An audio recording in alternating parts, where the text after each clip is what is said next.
Yang saya hormati para tokoh masyarakat, tokoh-tokoh pejabat pemerintah baik sipil, TNI maupun Polri, pengurus serta anggota MWC Muslimat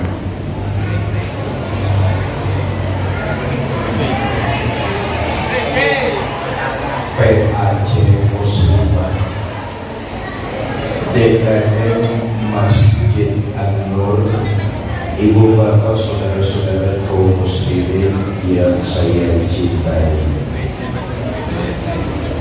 terima kasih kepada pembina yayasan dan DKM Masjid yang tadi sudah memberikan saya cindera mata, penyematan cincin di jari manis saya, dan memberikan sorban yang terbuat dari untayan bunga sedap malam, melatih mengingatkan saya 22 tahun yang lalu. Cuma waktu itu ada mempelai pengantin wanitanya. Bapak Ibu, saudara-saudara kaum muslimin yang saya cinta, bergaul. Quran nyuruh kita itu bergaul. Yang perlu diingat, bergaul itu pasti akan membawa dampak positif dan negatif. Betul atau tidak? Membawa dampak baik dan dampak buruk. Dampak buruknya kita ambil, dampak buruknya kita tinggalkan, dampak baiknya kita ambil. Pergaulan itu begitu, membawa dampak buruk, dampak baik. Tentu dampak baiknya kita ambil, dampak buruknya kita tinggalkan. Apa saja pergaulan yang membawa dampak buruk harus kita hindari. Pertama, jangan berteman dengan orang yang punya penyakit iri dengan komentar mulut usil orang lain. Dulu tahun 85 ketika saya mondok di pesantren Berdiri, satu hari bapak saya datang nengokin saya di pesantren. Allah diangkat ke Haji Zainuddin MC, bapak saya.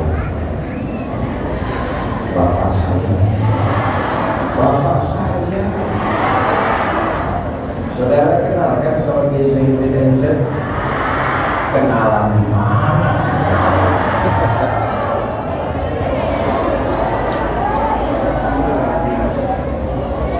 Kata bapak saya gini, Fikri, kalau ada 10 orang, 9 orang ngomongin kamu dulu, biarkan saja.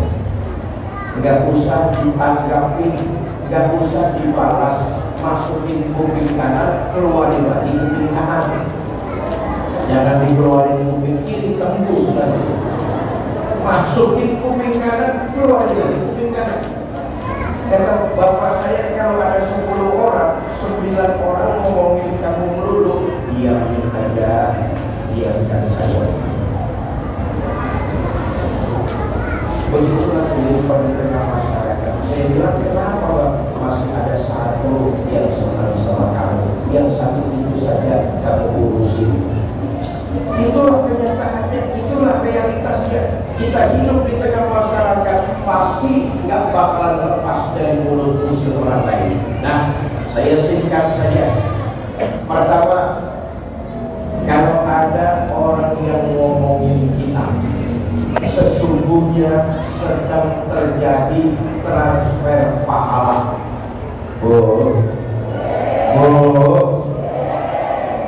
Gak usah diladenin, gak usah dibalas, diamkan saja. Sesungguhnya sedang terjadi transfer pahala. Pahala kita bertambah, dosa kita berkurang.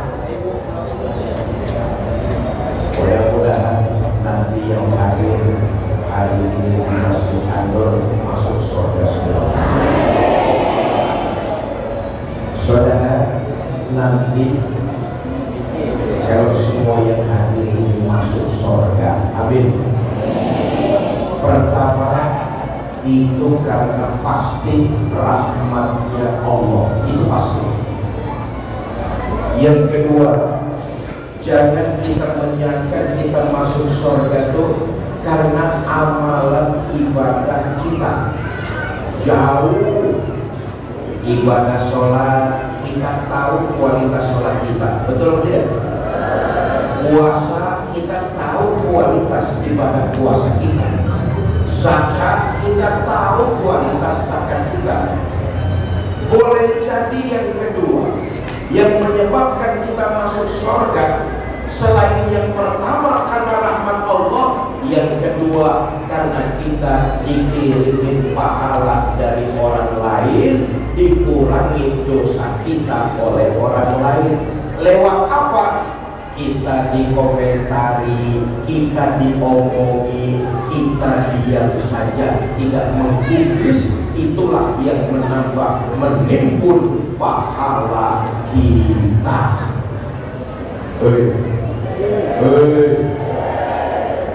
Satu, kalau ada orang yang ngomongin kita, sesungguhnya sedang terjadi transfer pahala, diamkan saja. Hitung-hitung nyuci dosa kita. Saya tanya, yang hadir pagi ini, siang ini di masjid, ada gak yang gak punya dosa? Semua kita berlumuran dosa, ya? Saya ini Fitri Zainuddin MZ, salah dan dosa saya lebih banyak dari ibu dan bapak semua. Tapi begitulah, boleh jadi pahala kita bertambah, dosa kita mengikis berkurang. Ketika ada orang yang merasa di diri kita, kita diam, tidak komentar apapun juga. Jelas? Jelas? Yang kedua, daripada lisan kita ikut ngerasa rewo, mulut kita ikut ngomongin orang, maka mulai siang ini dan seterusnya lebih baik basahkan lisan kita ini dengan istighfar, mengharap, memohon ampunan dari Allah dengan kalimat istighfar.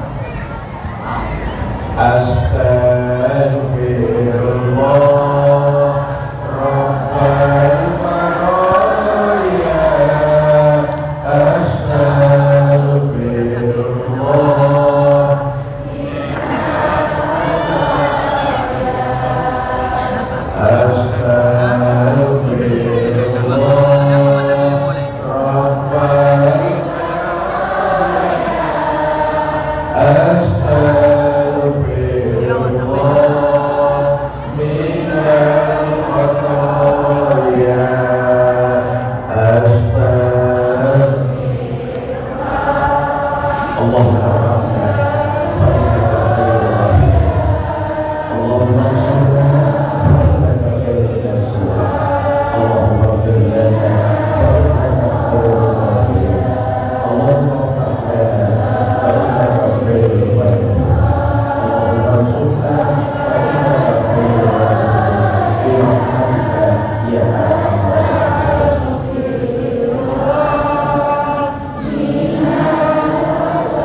Bapak Ibu, saudara-saudara kaum muslimin yang saya cintai, istighfar melebur, peluntur, penghancur dari salah dan dosa yang tiap saat boleh jadi kita lakukan kepada Allah Subhanahu wa Ta'ala.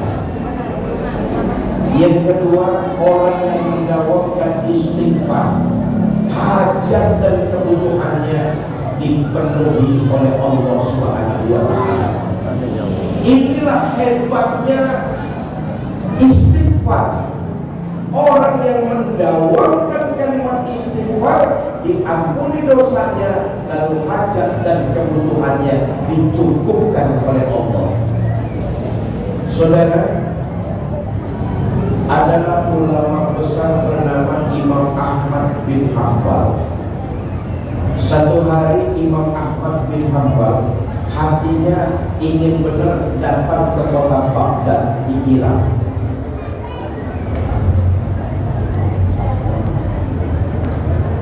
Karena keinginannya untuk datang ke kota Baghdad menggebu-gebu, sempat khawatir Imam Ahmad bin Hanbal. Kenapa? Di Baghdad beliau nggak punya santri, nggak ada teman, nggak punya keluarga.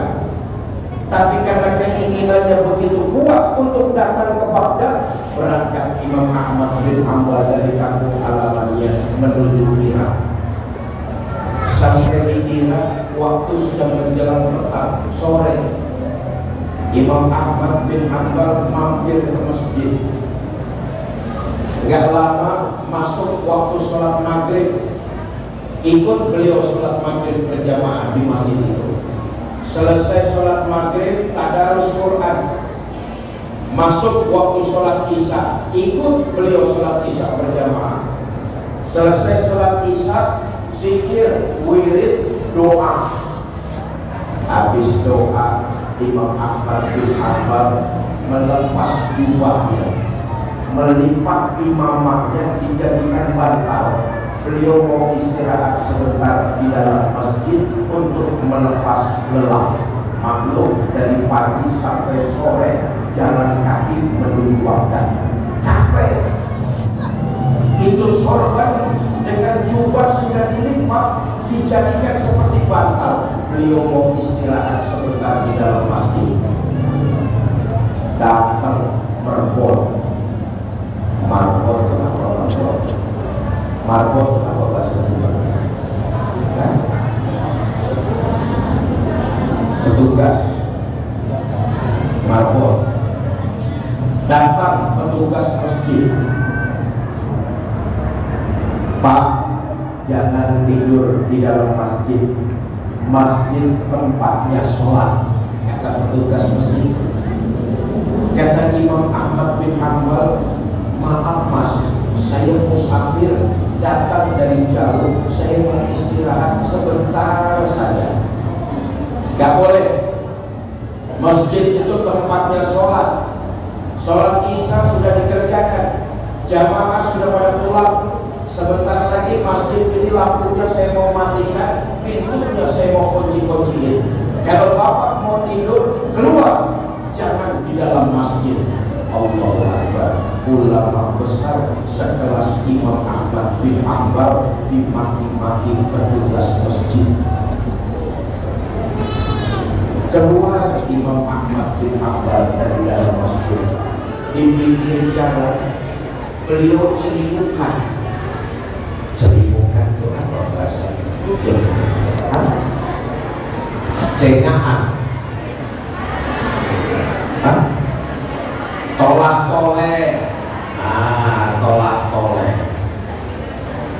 Ya wajar. Tadi di awal saya katakan Imam Ahmad bin Hanbal di Baghdad nggak punya santri, nggak ada keluarga, nggak punya teman. Enggak Imam Ahmad, enggak kita. Kita kalau di kampung orang enggak ada yang kita kenal, kira-kira bingung apa tidak? Bingung apa tidak? Imam Ahmad bin Hanbal keluar dari dalam masjid, di pinggiran jalan celimukan, tolak-toleh. Lola, lolo, enak. Di pojok masjid ada pedagang martabak manggil, mas sini, dihampiri oleh Imam Ahmad bin Hanbal. Kata pedagang martabak, mas saya lihat sampean bukan orang sini. Oh, sampean dari mana? Saya dari kampung jauh. Hati saya pengen benar datang ke sini, tapi sampai sini saya bingung. Teman gak punya, keluarga juga gak ada, makanya saya celimukan, tolak-toleh. Kata pedagang martabak, loh, sampean malam ini mau nginap di mana? Saya gak punya tujuan. Rencananya mau tidur di masjid, sama petugas masjid diusir. Tiba pedagang martabak. Kata pedagang martabak, dia sudah. Kalau sampai nggak ada tujuan, lebih baik malam ini inap saja di rumah saya. Senang Imam Ahmad bin Hanbal. Kata pedagang martabak, senangnya nanti dulu mas, mendingan sekarang temenin saya jualan martabak. Lihat deh, ada dua peristiwa. Pertama, Imam Ahmad bin Hanbal disuruh keluar oleh petugas masjid. Yang kedua, diajak nemenin jualan martabak. Ulama besar ditemenin sama Imam Ahmad bin Hanbal. Kagum beliau. Kenapa? Sepanjang nemenin pedagang tersebut, pedagang ini nggak keluar kata-kata yang percuma kecuali untayan kalimat istighfar. Selesai berdagang pulang, Imam Ahmad bin Hanbal diajak nginap 3 hari 3 malam lamanya. Selesai 3 hari, beliau pamit mau pulang. Kata Imam Ahmad bin Hanbal, Pak, saya pamit mau pulang. Terima kasih sudah dikasih nginap di rumah Bapak 3 hari 3 malam. Sebagai sesama saudara muslim, 3 hari saya nemenin Bapak, saya lihat ibadah Bapak biasa saja. Tapi yang membuat saya kagum, 3 hari saya tidak pernah dengar kata-kata keluar dari mulut Bapak sia-sia kecuali untayan kalimat istighfar.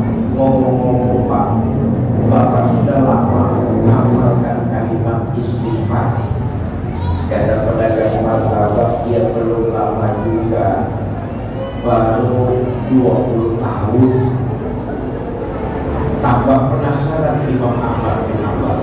Selama 20 tahun Bapak mengamalkan kalimat istighfar, mendawakan istighfar, apa hajat kebutuhan Bapak dikabul oleh Allah? Kata pedagang martabak, alhamdulillah, dengan mendawamkan kalimat istighfar, hajat dan kebutuhan saya dipenuhi oleh Allah. Memang ada satu keinginan yang belum tercapai. Di kampung Ano, saya dengar ada ulama alim, ilmunya luas, santrinya banyak. Saya pengen sekali silaturahmi ngalap berkah ke ulama tersebut, tapi karena dagangan yang belum bisa saya tinggal sampai sekarang, itulah keinginan saya yang belum jadi kenyataan. Kata Imam Ahmad bin Hanbal, Pak, kalau saya boleh tahu itu ulama siapa namanya? Dengan tegas dan jelas pedagang martabak berkata, ulama itu namanya Imam Ahmad bin Hanbal.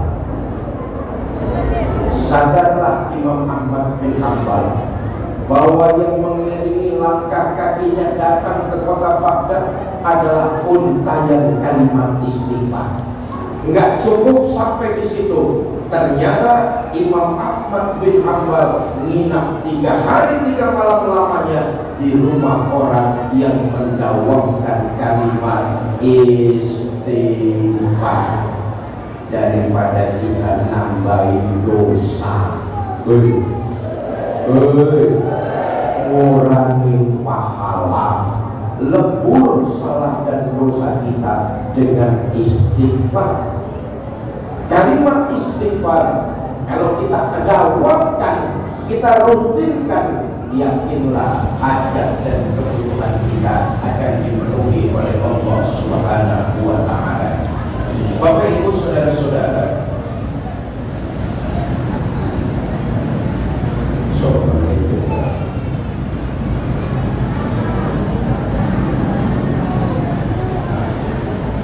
sampainya berapa miliar? Jemrolas, nggak bayar aja nawar, tidak perlu sampai jemrolas. Yang kedua, Bapak Ibu saudara-saudara, lebih baik dawamkan, basahkan lisan kita dengan memperbanyak bacaan sholawat.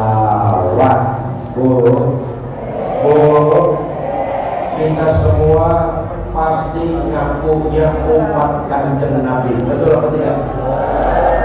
Maka kalau kita ngaku umat Kanjeng Nabi, maka perbanyaklah membaca sholawat kepada beliau.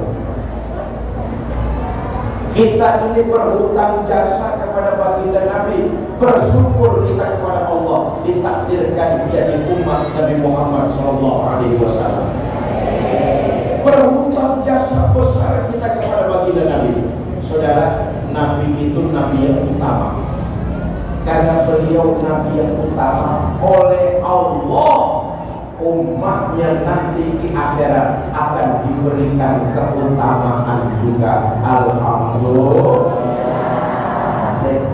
Kita hutang jasa teramat besar kepada Kanjeng Nabi, sebab dengan jadi umat beliau Allah memberikan keutamaan kepada kita di akhirat nanti.